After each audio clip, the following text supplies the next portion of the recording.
This episode of Grounded in Maine is sponsored by ESG Review. ESG Review magazine is published quarterly in February, May, August, and November, and is available for free in print and digital formats. ESG Review is devoted to environmental, social, and governance strategies, technologies, and investments. ESGreview.net is updated every Wednesday with 8 new stories and is home to feature articles, news items, and more.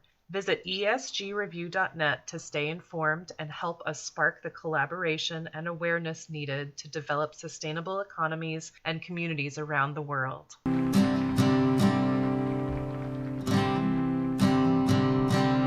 There's a place where there's no trouble, no more pain, no more struggle. Hi there. Thank you so much for listening to Grounded in Maine today. My name is Amy Fagan, and my guest today, I'm a little fangirlish. Megan Dougherty is in my mind, in my world as a podcaster, like she's kind of a big deal, and she will tell you she's not a big deal, but so she's a business podcast production agency. Like she's the co-founder of this agency, and this is what she does for a living, and she's like this businessy person. And I was so psyched that she wanted to like come hang out with me and talk about chickens and mending clothes and stuff like that. Like just I feel like she's so high above me in so many levels, but she was so happy to just come hang out, which I just loved it. Anyway, Megan is super fun. She's super smart. She knows so much stuff, and she also is very homey, and I just love that. So we're gonna have lots of fun and just be really, really casual. So I hope that you enjoy this little trip. Megan is gonna talk to us about her own chickens and how she makes clothes last a much longer time, and her love for cooking and bartering and stuff like that. Like all these things that are just so cool. So I hope that you guys enjoy this. If you enjoy the episode, please feel free to share it with a friend. Share it on social media. I'm not going to argue with that. Feel free to rate, review, and let me know. Send me a message on Instagram, Facebook. You can send me an email, amysgardenjam@gmail.com. I would love to hear from you. If you have something that you love, if you have something that you don't love, if you want to be a guest on the podcast, let me know. I am open to that. So here is Megan. Enjoy. Today, my guest is Megan Dougherty, and Megan is super like professional and fancy. She is the co-founder and podcast host on One Stone Creative, which is a podcast production agency. And she has a very cool podcast as well. I will let her talk to you about it, but we're going to talk other things as well as podcasting. But Megan, thank you so much for joining me today. How are you? I'm well. I'm very well. Amy, thank you so much for having me. It is such a treat to, I mean, we've talked about podcasting in the past, and now I get to be here joining you talking about one of my other passions, sustainability. So what a treat. Thank you. Thank you so much. And thank you to everyone who is listening. Yay. And Megan, you live in Ottawa, is that correct? Yeah, I live just outside of Ottawa, actually, on the Quebec side. So I live in Quebec, but that's the nearest big city, so close enough for science.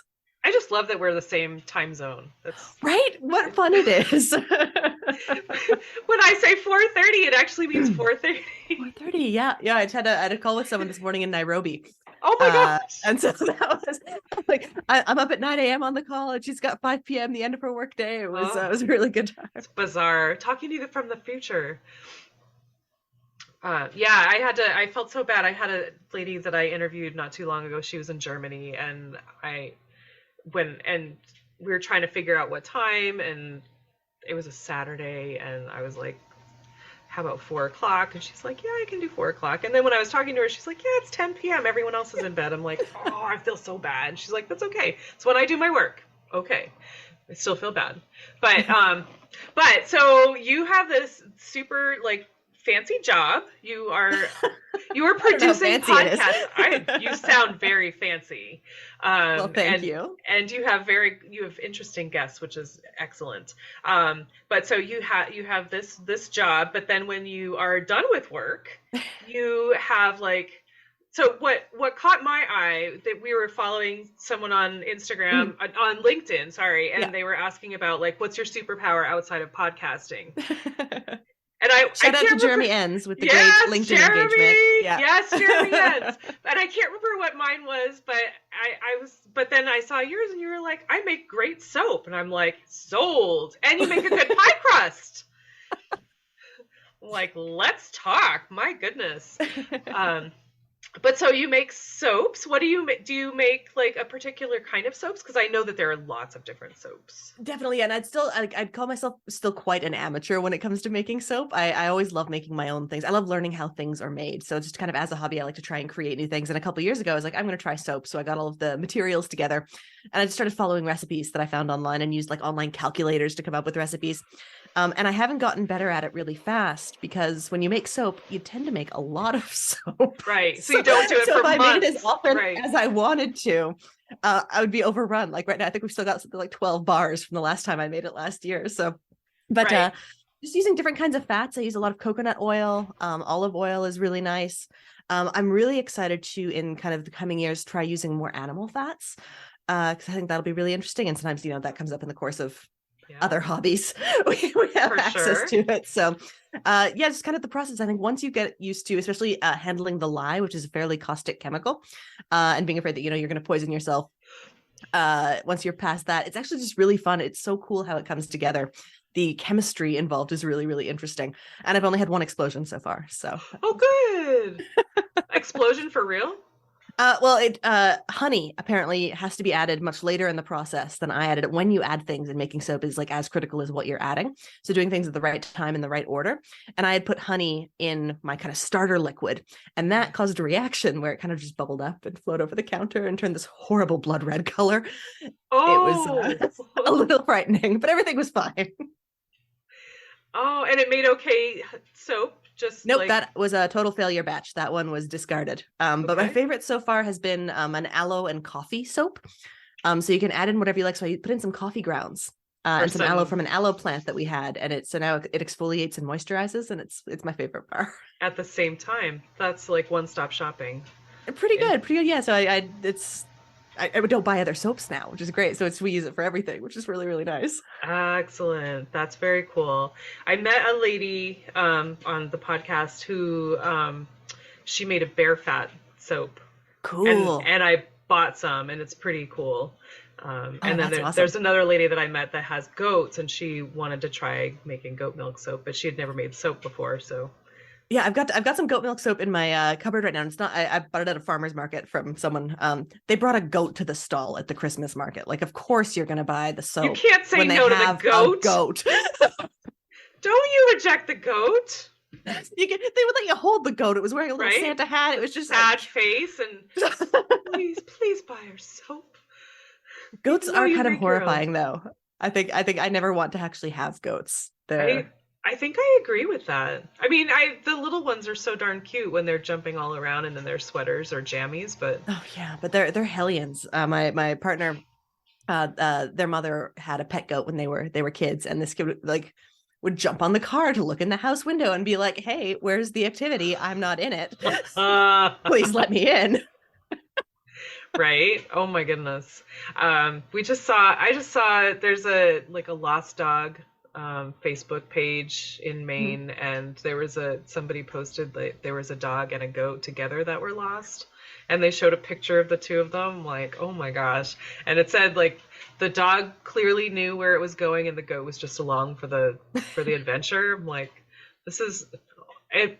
I don't know. Like, I would say it's only in Maine, but maybe elsewhere that stuff like that happens. But I find Western Quebec and part of Ontario that abuts Maine, it's really culturally similar. I fine.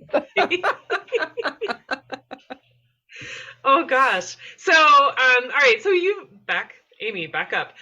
So you make your own soaps, Megan, and that saves you money, and you're using, you know exactly what's in it, which is amazing. Well, I definitely know exactly what's in it. I'm not sure I don't know if I'm at a scale to save money yet, because I'm buying in everything used to make the soap. So the lye and the different True. fats and whatnot. I haven't actually done the math on it. But I kind of, for budgeting purposes, put this under like hobby and good times budget anyway. So even if I'm not like actually saving dollars, I would say I save money with other hobbies, which I'm sure we'll be getting to as we 100%. Okay, so maybe not money saving, but there's no packaging, which is really nice. And it is great for gifts too, actually. So I'd probably save money on Christmas and holiday gifts, because I can just give people soap, which I know is really nice. Yeah, dude. Absolutely. And I mean, shoot, if you made a bunch of it, you could probably sell it to your neighbors, unless your neighbors are all doing it too.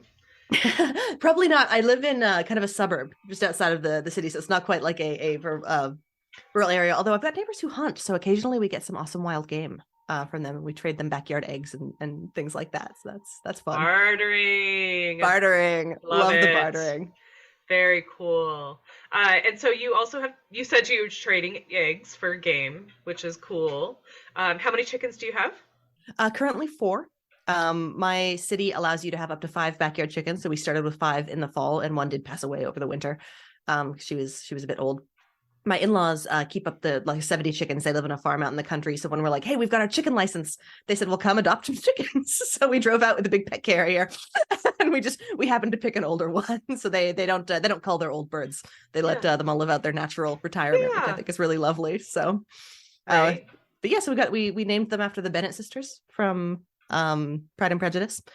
And I was just going to ask if they had names. Yeah, they have a collective name. So I don't know which one is which.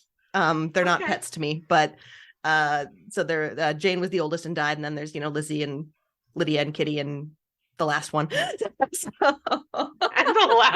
there's the last one. Okay. I can never remember full lists when I'm recording, of course. Right. Well, but, and I assume that living in the suburbs, you're not allowed any roosters. Definitely no roosters. Yeah. So you have to pick. No chicks. You can't pick no chicks. No, we have.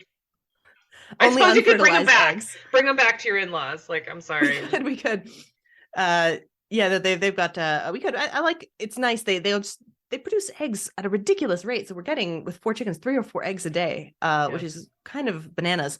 And talk about here's the sustainability. I love a chicken. A chicken takes garbage and turns it into delicious protein. It's amazing how they do it. So now we keep all of our scraps, and some, go to the broth bowl, but then others are like, delicious snacks for chickens. Yes, for sure.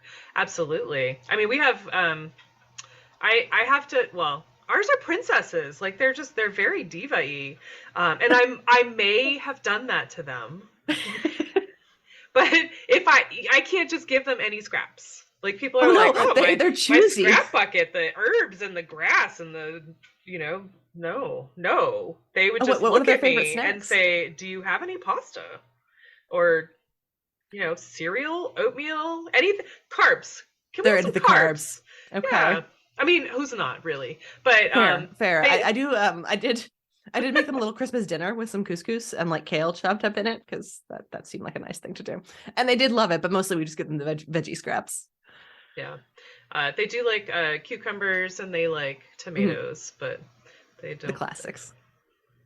No carrots, no celery, no lettuce. I think they would eat it if I shredded it, but they are princesses. It's a lot of work on my part. Yeah. And we have a rooster, and he's like maybe 2.5 pounds. He's adorable. Mm-hmm. He's a little bantam, and I love him to death. But yeah, I mean, chickens, and they're fun. Like they're so fun to watch. Endlessly fascinating. The mind of a chicken is a strange and terrible thing. I love the way they are they're so different than mammals, I think, is what's really interesting, because with a dog or a cat or even a horse or a goat, you can really project feelings onto them and see that reflected in you. You cannot do that with chicken. Right. They've got their own way, and they are the dumbest creatures living, in my opinion. They are Yes. they are not smart animals. I They've got their weird little know. chicken intelligence, and it gets them through the day. But as a 5-pound flightless meat football, I guess it's working for them. Right? I know. I just love when they run on their two little feet and their fat bodies and they're just like waddling. Or when oh they do like worms. Oh, they like worms. That's good. There's a lady in Maine that breeds mealworms and she'll like sell them Nice. whole like alive. And she'll ship them to me when the weather is good. And oh my gosh, they know the jar that they sit in. Oh yeah, our chickens they know the snack bowl. We have a little silver bowl with a pink lid that's their snack, and they're just like, we are only interested in the bowl. Please Yes. come to us with bowl. Here's my thing. We don't have a rooster, right? And so I think our chickens think that me and my spouse are roosters because the chicken I think only recognize like a couple of different forms of life, right? So they recognize hens and roosters and predators and prey. And we're not hens. They can tell we're not hens. We're not prey. We don't seem to be predators. Therefore, we are their roosters. And so when we do the things a rooster do. We provide shelter, we bring snacks, and when they present, we pat them on the back and they walk away satisfied. So All they need. Yeah, you just don't fit any other category. So yeah, therefore, that's all they understand. that's cool. It's cool. I mean, they know to go to you. That's great. I mean, yeah, Once we they, used they to. got out of the coop at night, and they know we live in like the big coop at the end of the yard. Like they've established that's where we come from. That's where they look for us. But they had locked themselves out. They managed to escape, and so it was like after dark. We had only the porch light on, and then these 3 little chickens that had gotten stuck out were coming up the back steps, just being like, "Roosters, we can't get inside. It's bedtime. Please let us in now." Please, we need to roost. Oh man, yeah. Ours come to the door of the house and like ask for treats. Mm. I've So mostly I've we keep them actually in had their one knocking on the door, like pecking on the door. We mostly keep them in the run because we have a lot of garden beds in the backyard. And so they enjoy their time in the fall when they can go pick through and get all the these and early in the spring, but most of the time they have to stay in the run so that we actually get to Keep eat our them. vegetables, which is between the chickens and the squirrels, Right? we would have almost nothing left. Right? Oh my goodness. Yeah. So yeah, chickens, you have 4, they have names sort of. They have But a group name. yeah, I think that I'm so conflicted on like the intelligence of chickens. We went to a dog training class to learn to do clicker training years ago, and I remember the person that was teaching us, maybe she was lying to our faces, but she said that clicker training was actually tested on chickens because they're so smart. And I'm like, okay. I mean, if you show them the right thing, they will definitely come to that, but it's not like they would be like, oh, well, we've seen a fox over there, so we're not going to go in that direction. They're not that smart. But Yeah, I probably have maybe have overstated their idiocy a little bit. oh no, but they're just they have they're their just own food intelligence. driven. It's just they're very food driven. They're just food driven, period. One of my favorite things is when one of them like leaves the coop and all the others are in there, and it'll like peck around for a minute, be totally chill, and then look around and realize like, oh god, I'm alone. I'd better scream. Oh my They gosh. really are endlessly fascinating. Like I'm so Yes. happy to have them.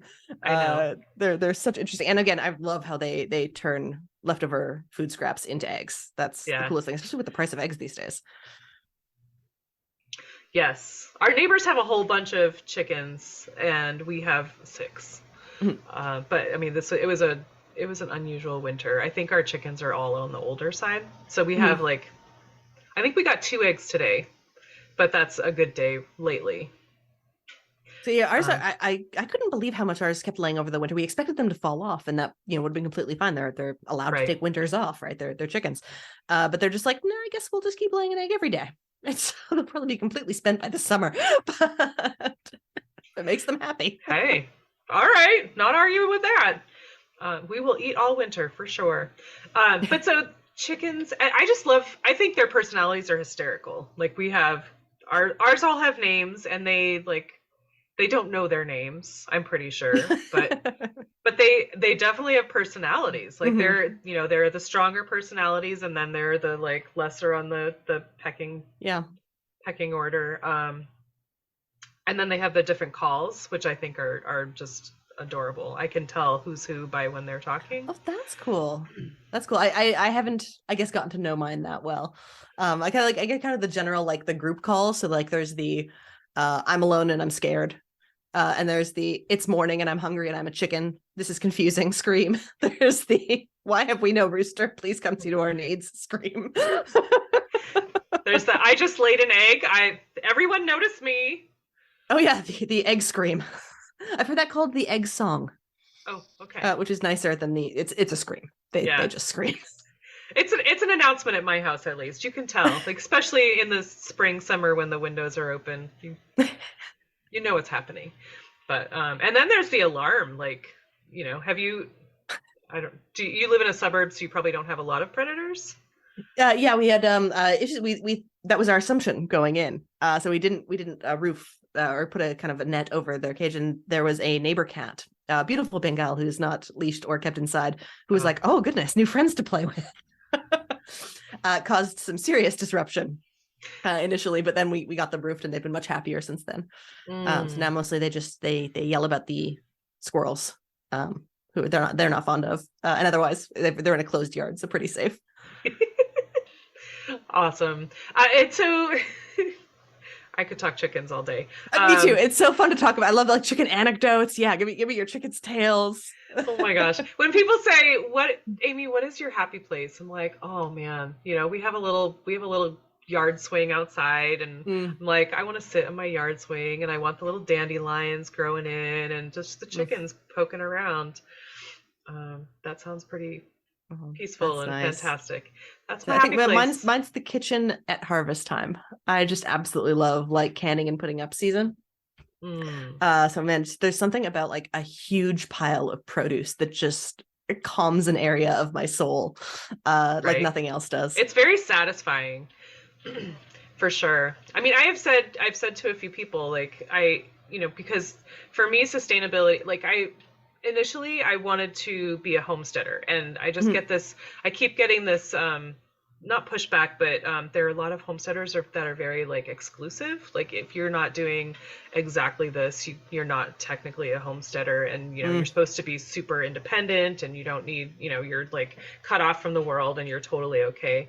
But then like for me, it's more a community thing. Like I have a post-it note right on the wall behind me, and that says community sufficiency. So not necessarily like self-sufficient, but community sufficiency, like taking care of each other, trading with each other, and I think of tomato season, and as satisfying as it is to do tomatoes, doing tomatoes with somebody else is a game changer. Like true enough. Cutting all those little slits and peeling all the tomatoes and washing them all and blanching them all, and then like it is not hard. It's just really long. A lot of work. Yeah, it's a lot of work. I know. I'm with you on the community, and I'm also with you on like, I have no patience for those super exclusive type of homesteaders. Like, what I freaking love is electricity and indoor plumbing. And as long as possible, I would like to have those things in my life. Likewise, internet. Like, I don't. Right? Yeah. But also the thought of like building like a little intentional community, and being able to produce more of what you consume. There's no bad there. Right. You don't have to be like super hardcore out in the middle of the nowhere. Yeah. Well, and I know that personally I can't do all the things. Like I should not be trusted with power tools. I'm not that creative in a lot of ways, and I'm not that handy. And so if there's somebody like in my area, if I make friends with somebody that is a carpenter, I'm not going to say, sorry, I can do this myself. It won't look good and it might not work, but I want to be self-sufficient. Yeah, it's like when you meet people, it's like we're now finding like who would you like to survive the apocalypse with? That's what dating is, especially these days, right? Like who do you want to be in your post-apocalyptic community? It's just like, cool. Well, I've got vegetable growing and food. We can get someone I've got a buddy who does cabinetry. I've got friends who are better at animal husbandry. 100%. All this great stuff. These are all really important skills. Because someone who can tell stories. Someone who has a basic idea of human psychology and how people respond to stress. Also very useful as a member of community. Yes. Yes. And in that same like vein, like you were saying that you do a lot of like mending, which is so Well, it's not unheard of, but it is so not common these days. Like, and I should clarify that with honesty and say my spouse does a lot of mending for our cool. household. They're a wonderful tailor and sewer. And so kind of like we've got like our pants, I'll go on into a like a rotation. So now I get a pair of jeans, and I don't know if you have this problem. My thighs chew through jeans in like a year. That's all you get out of them. Doesn't matter how much money you spend on them, your thighs are going to chew through them. But now we have a patching system. So after the first time the jean wears through, we patch the insides. And then they become the next year's work pants. And we get another 2 years after the year of work pants. It becomes like craft pants. So like for painting or pottery or something like that. And that has really extended the life of these items that we've been able to use, which I'm delighted by.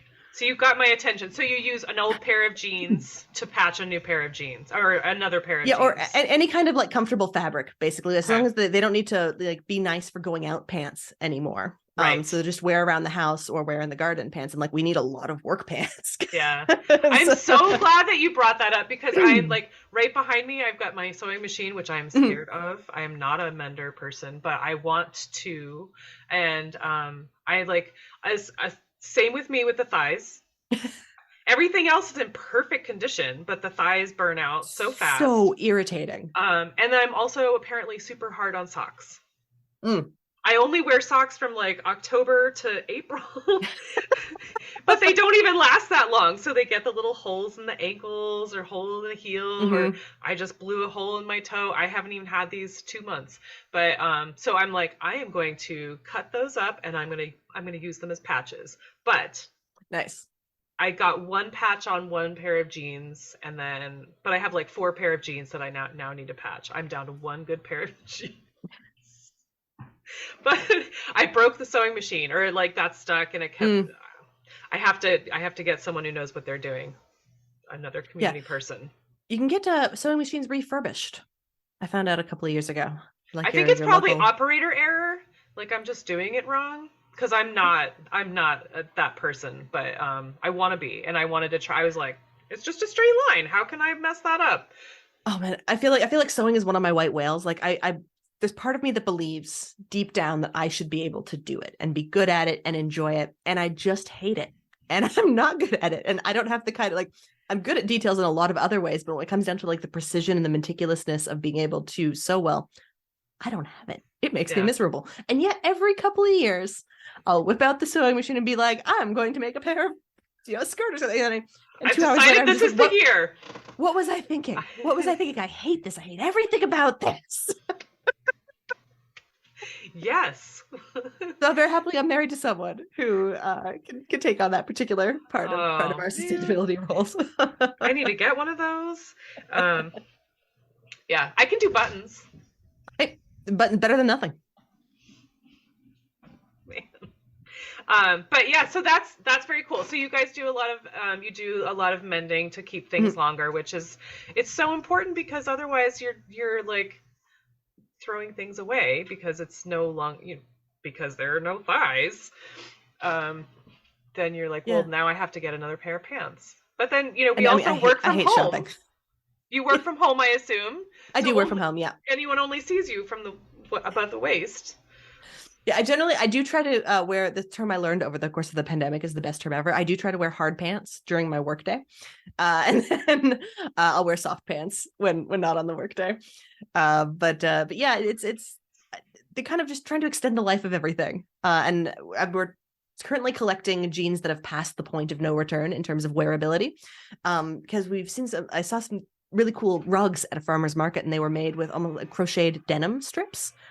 And I was like, well, that's a cool final resting place for jeans. We can, like put them in our laundry room and cover the cement, or even outside, because they'd be really washable and wear well. Yeah. So like, we're just collecting enough now to start experimenting with it. And it's like, what a great final use for these jeans.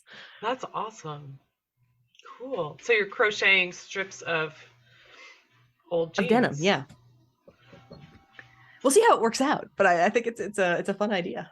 Well, and that's also very cool. I mean, you could also talk to your neighbor friends and be like, "Hey, we're collecting jeans."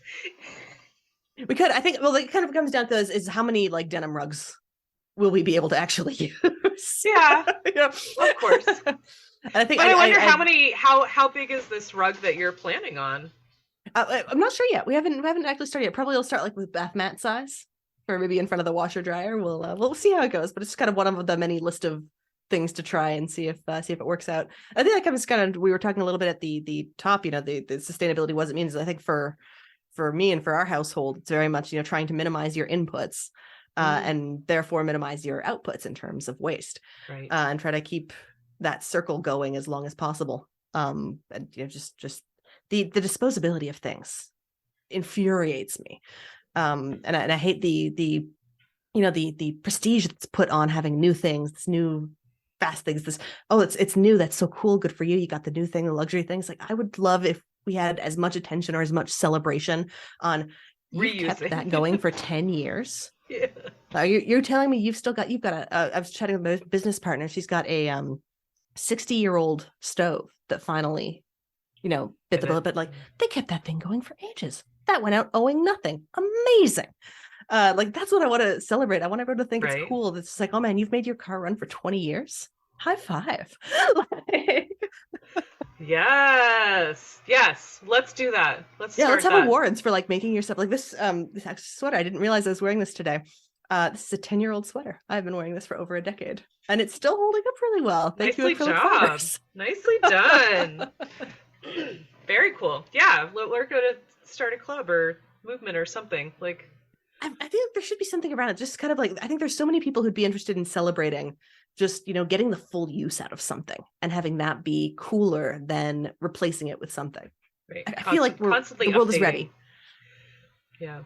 I was just talking to someone the other day. We were talking about, and I could not think of the word, the phrase planned obsolescence, like how infuriating it is. But I couldn't think of it, and I was like, I am not going to sleep tonight. But then, like an hour later, we were walking. I'm like, planned obsolescence.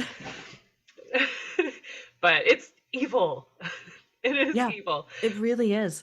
And also in the last just few years, really, the quality of things that you can buy new has dipped to such a degree. It's distressing to see the quality of everything fade so much.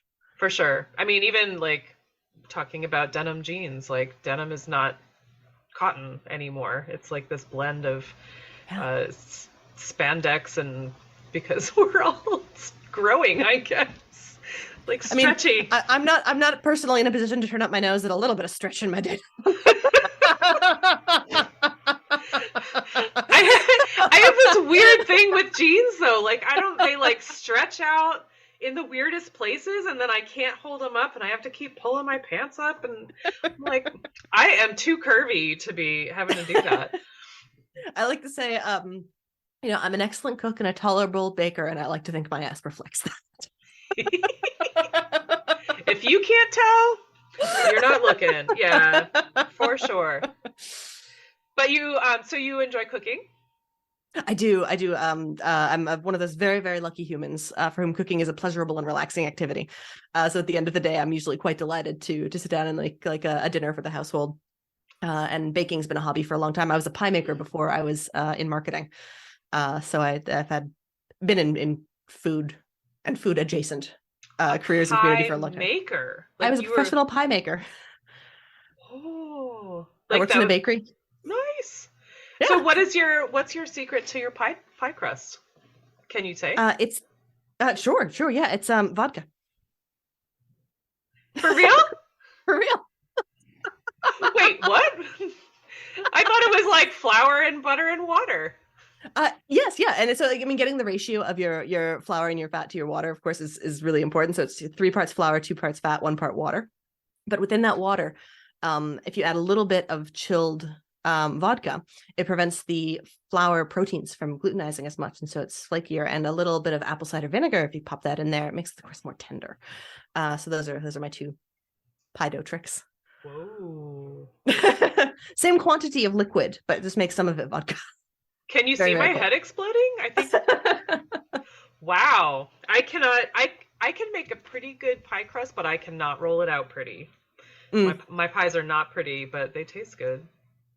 That's what really matters with a pie. Well, not if you're working for a pie place, which I am not.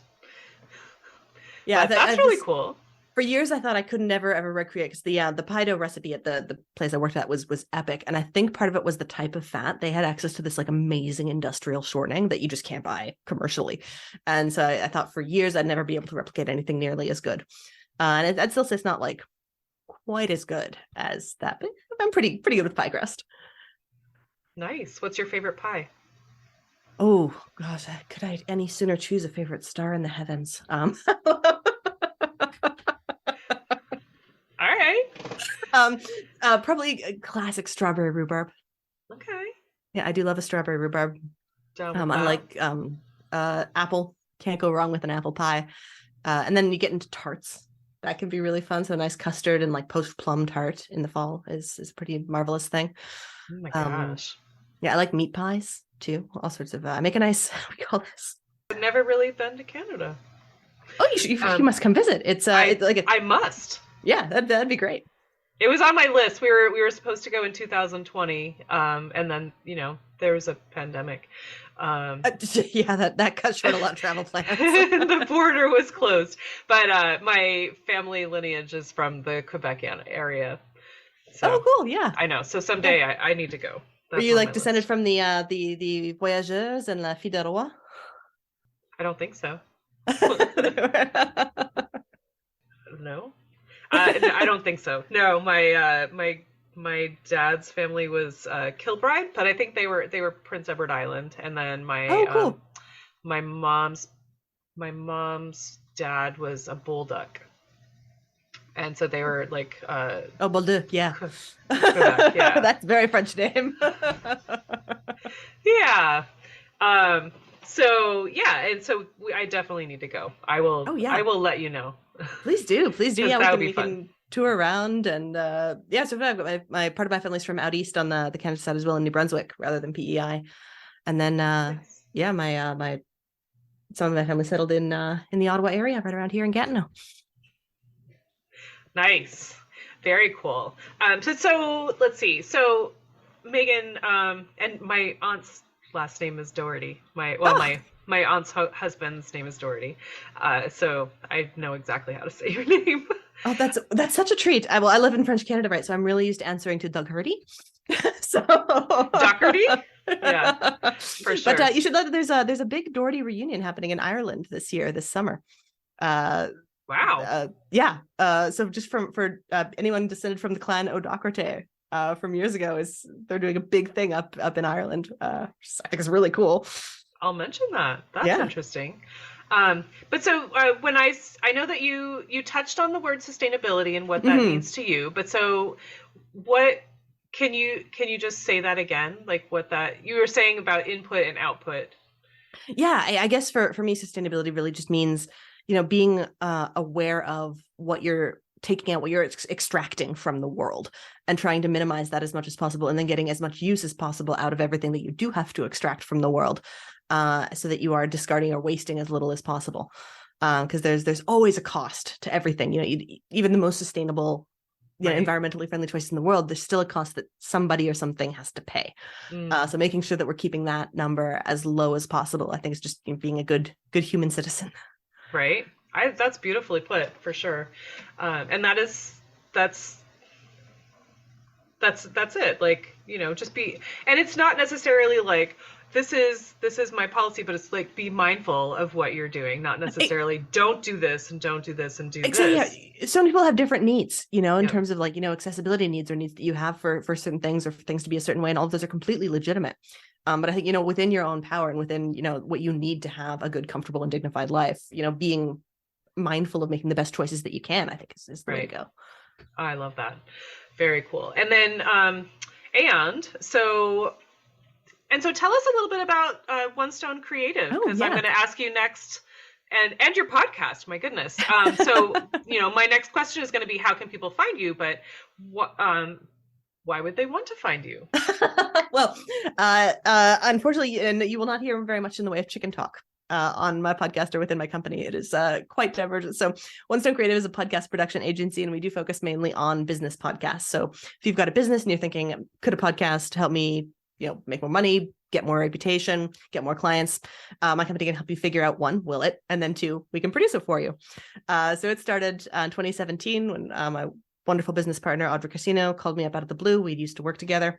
And she said, hey, you want to start a business together? And I said, okay, with you, sounds great.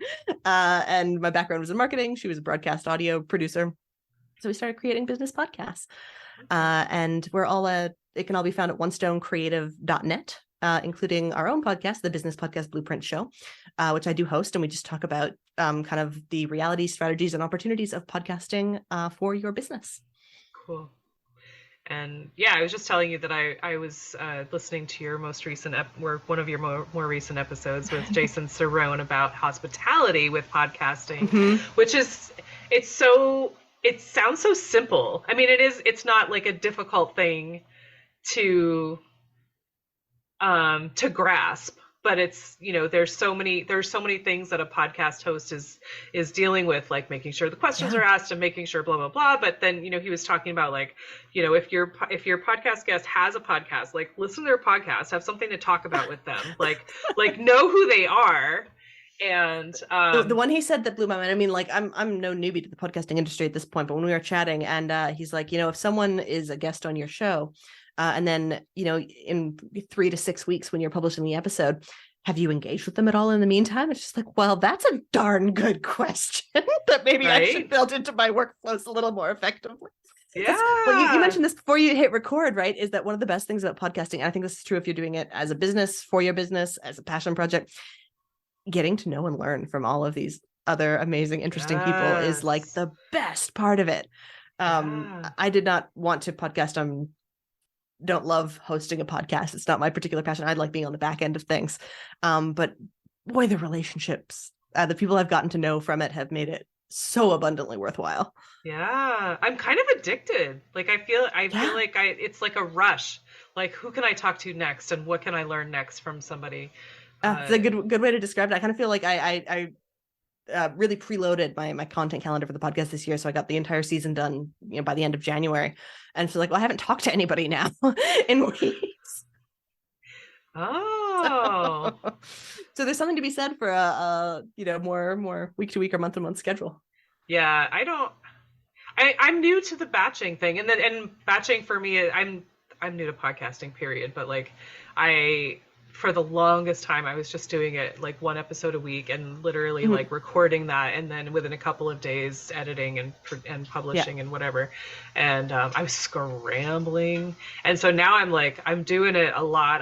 I've got like, this will come out, I think maybe the first week of April, something like that. Awesome. But, which it's a really nice, comfortable runway. I'm really proud of because I haven't had that, but great. I've been like 2-3 episodes sometimes in a week. And I'm like, it's a good groove for me. Like I'm keeping in the communication and in the zone, and I'm not scrambling, which is amazing. Well, it's so good. And it means like if you ever wanted to do something completely bananas, like take a vacation, or a week off, or this is the big one I'm planning for this year, not be recording during planting season. Being able to plan for those different things is really, really nice. And you can only do that by batching and having a runway. Right. For sure. Yeah. I mean, that's something to think about. I have not thought that far ahead because I also have a jam business. Yes. Oh, I mean, I love making jams and eating jams. It's so exciting that you're doing that. Oh, but I pick all the strawberries and I do it before work. Like I have a full-time job. And so I go from like 7 to 7:30 in the morning to pick the berries. And then after work, I'm cleaning the berries and freezing the berries. And that's my, and then, so when it comes to gardening and stuff, I'm like, what? And so I don't really make jam in the summer because I need to do other things. The first year I was doing it all and not gardening, and it was a bummer. But so I'm in year 3 of jam, and I'm starting to get the groove a little bit. I think that's good. We'll see. Well, there's a whole cyclical nature to the year, right? Like I made some big mistakes in the last couple of years because this is we only bought our house a little while ago. This is the first time I've had like a substantial garden, and like a fool, I decided to go to a conference and then on a trip to visit some friends, like right in the middle of planting season. Like, what was I thinking? Like I have this like all these lifestyle considerations now that I've got to fit work and business stuff around, and it's the balance can be tricky because everyone likes to throw their conferences in May. I don't know what's up with May, but this is the worst time to travel. Well, especially on the East Coast when it's just starting to warm up. But yeah, I've got sprouts that need to be hardened, right? Well, and then like September, October, like no, I cannot go. Like those tomatoes and the peppers and everything, like everything is coming out. Like I cannot leave. Everything's going to be bad by the time I get back. For sure. But and so you said onestonecreative.net. Yeah, onestonecreative.net, and it's ONE spelled out, so onestonecreative.net. And if you any contact form on the site goes to my inbox, and I'd be delighted to talk to you about podcasting or chickens. Awesome. Very good. Well, thank you so much, Megan. This has been so fun. It's been really fun, and I love that you're like kind of a sort of a big name in the podcasting world, at least, and you're like, I want to talk about chickens. You're very kind to say big name, but hopefully well regarded by those we work with, at least. My podcasting friends, I'm like, I am talking to One Stove Creative. How about me? But no, it's been so fun, and I've only attended one little workshop with you, so it's really nice to actually get to know you a little bit better. And yeah, absolutely marvelous. And the workshops, I'm so glad you attended. It makes me so happy that you were able to come and get some value out of it. These are just free strategy and networking calls that we host on the third Thursday of every month. So if you are feeling a little, we call it pod curious, you're more than welcome to drop by and just learn from some other podcasters. Right. And you are on LinkedIn, so people can find you on LinkedIn, and you're Megan Dougherty, right? Not One Stone Creative, or is it both? Yeah. There is a page for One Stone Creative that has very little traction, so we don't do very much on. Mostly I'm just interacting there under my name, cool. Megan Dougherty. All right. Very cool. So people can find you there and then follow. And that's where I learned about the workshop. So very cool. All right. Well, I know it's about dinner time for everyone, and you're going to be preparing something. So thank you again so much. And taco night! Oh my gosh, don't be late. Thank you so much. I'm the one who cooks, so I'm never late, but thank you too. This has been an absolute treat. What a pleasure. Awesome. I'll be in touch soon. Perfect. Bye-bye. Thanks. Bye. I just want to take a moment and thank my guest again for speaking with me and sharing such great information. I also need to thank Buzzsprout for hosting this podcast, for Jane Bolduck and her amazing music genius, for Becca Coffron and her beautiful artwork. And I'd like to thank you for listening. Please check out the show notes. I'm going to have links posted in there if you would like to follow this guest and learn more about them. Thank you again. We'll talk to you soon. There'll come a day, my mama told me, when I find love to have and hold me, a heart that's strong and so sincere. Just tell me, how do I get there from here? Oh, tell me, how do I get there from here? 'Cause here and now I'm so far down that mercy's bound to find me.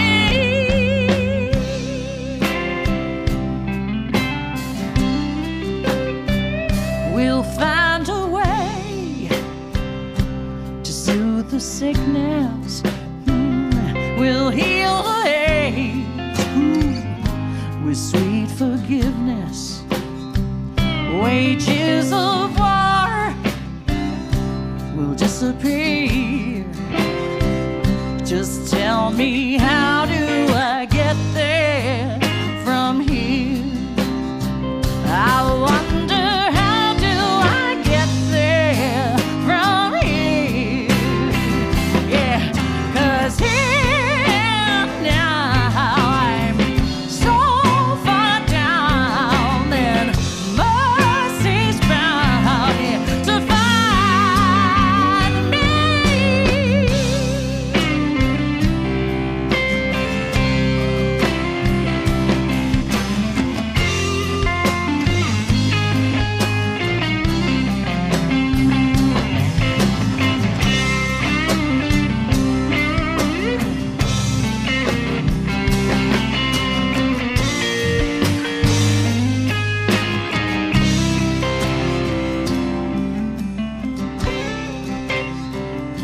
that state of grace has finally found me. Well, there'll be music, ooh, and good friends around me, yeah. And I'll just smile through happy tears and wonder